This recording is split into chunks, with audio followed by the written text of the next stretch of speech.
बाबा जी ओम। ओम ओम। बाबा जी मैं पानीपत हरियाणा से बोल रहा हूँ। जी बोलिए।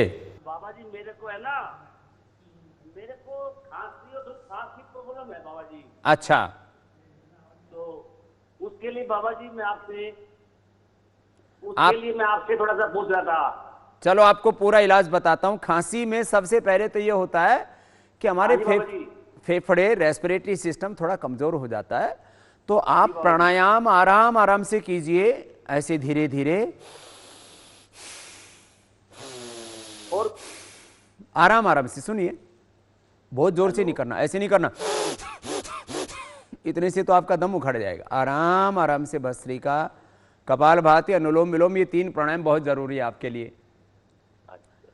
दूध में हल्दी और शिलाजीत दूध में हल्दी उबालो और शिलाजीत की 2 बूंद डाल लेना। ये शिलाजीत अमृत है आपके लिए। च्यवनप्राश ले लेना 1 चम्मच। और एक एक बाबा जी, मेरे पैर का ना घुटने का ग्रिप खत्म हो रहा है, घुटने का। घुटने का ग्रीस खत्म हो गया? हाँ गुरु जी। ठीक है, वो ग्रीस भी आ जाएगा दोबारा से। दूध पिया करो उसमें हल्दी डाल करके, और साथ में अभी जो आपको मैं आपके सर्दी जुकाम कफ एलर्जी के लिए बता रहा हूं, वो आपके घुटने के दर्द को, आपकी हड्डियों को भी मजबूत बना देगा।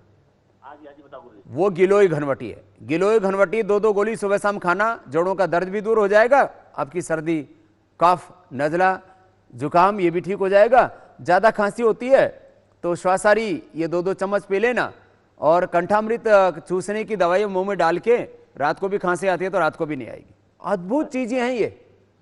100% आपका कफ का रोग खत्म हो जाएगा। इतना जबरदस्त इसका लाभ होता है।